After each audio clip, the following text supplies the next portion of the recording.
doa kita nih yang mohon izin kita tanpa kita sadari ini sebenarnya tertahan di langit dikarenakan mungkin ya, mungkin karena volume suara kita atau mungkin dalam kata-kata kita ini doanya terlalu berlebihan. Terus ini maksudnya sebenarnya seperti apa nih doa yang baik ya? Kalau misalnya kita tahu berdoa itu bagusnya kan kalau kata Ustadz Maulana sambil merintih itu lebih baik.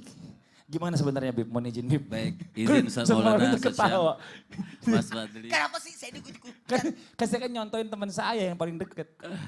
Assalamualaikum warahmatullahi wabarakatuh. Waalaikumsalam warahmatullahi wabarakatuh. Alhamdulillahi rabbil alamin wa sallallahu wasallama ala abdihil mustafal amin. Sayyidina Muhammadin nurillahil mubin al-hadi ila suratihil mustaqim dhil khuluqil azim wa nahjil gawim. Allahumma salli wa sallim wa barik alaihi wa ala alihi wa sahbihi wa man sara fi darbih amma ba'd. Intinya berdoa itu bagaimanapun diperbolehkan. Kita minta Allah Maha Kaya, Allah Maha Rahmat, Allah Subhanahu wa Ta'ala Maha Kasih Sayang. Minta semuanya kepada Allah Subhanahu wa Ta'ala. Tapi memang ada sedikit aturan atau adab seperti yang sudah disampaikan oleh Ustadz Syam, guru kita Ustadz Maulana, diceritakan di dalam satu hadis. Jadi kalau memang doa kita masih tersangkut itu sebenarnya apa yang kita tanamkan? Bersangka baik kepada Allah Subhanahu wa Ta'ala. Jadi ada dua orang, yang satu kaya, rajin maksiat dia berdoa. Yang satu miskin, rajin ibadah, tapi doanya belum dikabulkan. Jadi seandainya doa kita belum dikabulkan pun oleh Allah Subhanahu wa Ta'ala, jangan kita merasa Allah ini pilih kasih atau bagaimana, tidak. Ketika seorang itu berdoa, yang miskin ini berdoa kepada Allah Subhanahu wa Ta'ala, maka malaikat naik kepada Allah mengatakan, mengadukan, Allah Maha Tahu, nggak butuh malaikat naik.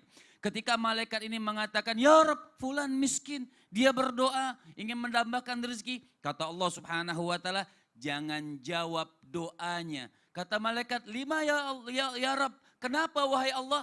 Karena aku masih senang dengar mulihin.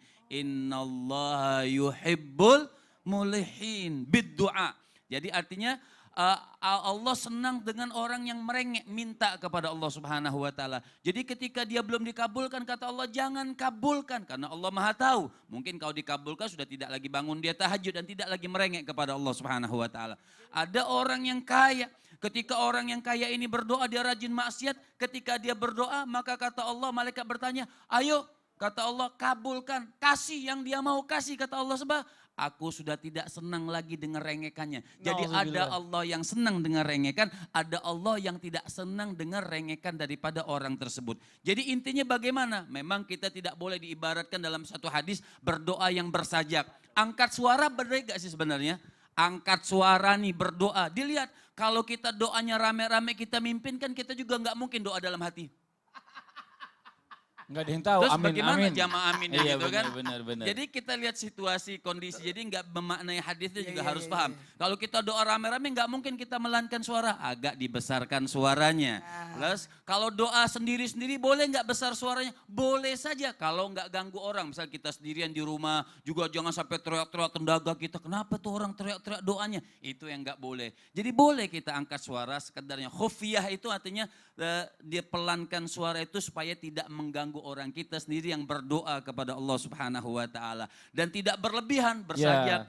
Berlebihan itu seperti apa? Imam Ghazali itu mengatakan berlebihan, misalnya salah satu riwayat mengatakan, ya Allah aku minta supaya jangan sampai aku bisa bernapas tapi hidup. Nah bagaimana? Nah, itu kan berlebihan yang nggak boleh. Itu yang nggak boleh. Artinya dia nggak mau bernapas tapi hidup. Ya Allah masukkan aku surga tanpa ibadah misalnya kan. Mungkin. Nah artinya sesuatu itu yang memang harus kita paskan. Pokoknya sebenarnya minta apa saja boleh kepada Jadi Allah. kalau minta sama Allah juga harus detail ya Bib ya. Seandainya pengennya, maksudnya pengen gini. Ya Allah beli aku rezeki supaya bisa makan seandainya gitu ya. Dia harus detail, jangan ya Allah beri aku rezeki, ya terserah deh ya Allah mau gimana juga. Jangan begitu juga ya kan. Jadi ntar Allah juga, aduh nih orang nih maunya apa sih sebenarnya gitu lagi ntar. Ini Masya Allah luar biasa. Ini Ustaz Syam saya mau nanya nih ya. Saya pernah dengar nih, apa benar memang ada dua senjata rahasia nih yang dipastikan apabila orang mempraktekkan ini doanya itu insya Allah langsung tembus ke langit ketujuh. Wah, apa tuh? Wajib nama pun napalak ruang itu wah. Ya. Wajib napalak ruang itu Yuk, Bayu. Langsung Kenapa dia Ustaz. berdua ke sana? Langsung Ini itu emosi gitu. Tingkah mapelor. Edek meto gagah duan nah. Nasabak na rekwelo ki melodori pong Allah Ta'ala. Ade cingin lalu niata. Ya. Pada cilalo ol ngolongot talori pong Allah Ta'ala. Bib, Abi kayak nggak ajak kayaknya nggak dijak. Anda jawabnya begini, wallahu a'lam bissawab. Nah, dia pakai bahasa Bugis tapi kayak agak bahasa Madura ya, tak iya. Tak iya. Yang jamaah yang ada di rumah nih jangan kemana-mana ya. Nanti kita akan mendengarkan jawabannya setelah yang satu ini. Jangan pindah-pindah channel, tetap di Islam itu Indah. Di apa doa Jamaah, tembus? oh jamaah, alhamdulillah. Matang pola, de toin aku telo malah doa.